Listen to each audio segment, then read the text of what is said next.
इस्रायलकडून iron beam सक्रिय झालेला आहे आणि इस्रायलकडून हाय एनर्जी लेझर शस्त्राचा वापर होणार आहे। इराण आणि हिजबुल्लाहच्या ड्रोनवर लेझरनं हल्ले करण्यात येतात। शत्रूच्या मिसाईलची हवेतच आता राख होणार आहे। शस्त्र सज्जता किती आहे हे युद्धामधून आता स्पष्ट होणार आहे। इस्रायलकडून हाय एनर्जी लेझर शस्त्रांचा वापर होणार असल्याचं कळतंय। आयरन बीम आता इस्रायलकडून सक्रिय करण्यात आलेला आहे। इराण आणि हिजबुल्लाहच्या ड्रोनवर लेझरनं हल्ले करण्यात येणार आहेत आणि त्यासाठी लेझर हल्ल्यासाठी इस्रायलकडून हाय एनर्जी लेझर शस्त्रांचा आता वापर करण्यात येणार आहे आणि शत्रूच्या मिसाईल्सची हवेमध्येच आता राख होणार आहे।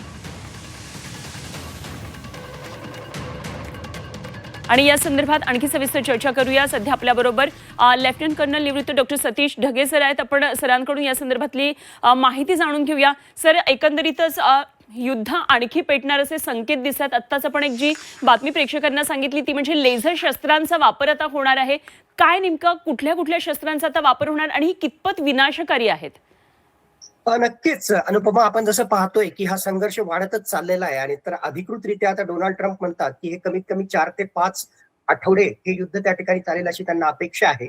आता हे किती काळ चालेल हा भाग त्यातला वेगळा, पण मुळात तुम्ही जो मुद्दा त्या ठिकाणी काढला की लेझर वेपन्सचा, इस्रायल आणि अमेरिकाने जबरदस्त होमवर्क केलं होतं आणि इराणकडून अशा प्रकारचे मिसाईल आणि ड्रोनचे हल्ले होतील हे त्यांना अपेक्षित होतं। आणि आपल्याला माहिती की इस्रायलकडे अत्यंत महत्वाची अशी iron dome air defence system आहे, मिसाईल डिफेन्स सिस्टम आहे। आणि तसं जर पाहिलं तर ही 5 लेअर मध्ये 5 स्तरीय अशा प्रकारची ही एअर डिफेन्स सिस्टम आहे। यामधला सगळ्यात पहिला स्तर जो असतो तो एक प्रकारे या लेझर बीमचा वापर करून त्यांच्या साईडने येणारे जे एअर प्रोजेक्टाईल आहेत त्यांना एक प्रकारे थोपवण्यासाठी याचा त्या ठिकाणी वापर केला जातो। वेगवेगळ्या प्रकारचे पुढचे स्तर आहेत ज्यामध्ये काही शॉर्ट रेंज बॅलिस्टिक मिसाईल्स त्या ठिकाणी त्याच्यात असतील, त्याचबरोबर डेव्हिड स्लिंग, एरो, पॅट्रियॉट या प्रकारच्या वेगवेगळ्या प्रकारच्या डिफेन्स सिस्टमचा, एअर डिफेन्स सिस्टमचा या ठिकाणी वापर केला जातो। आणि या सगळ्याच एअर डिफेन्स सिस्टमचा वापर आता इस्रायल त्या ठिकाणी करणार आहे, मागच्या काही तासातही करतोय। आणि तुम्ही आता जशी बातमी त्या ठिकाणी दिली की मोठ्या प्रमाणामध्ये या लेझर बीमचा सुद्धा त्यांच्या साईडनं म्हणजे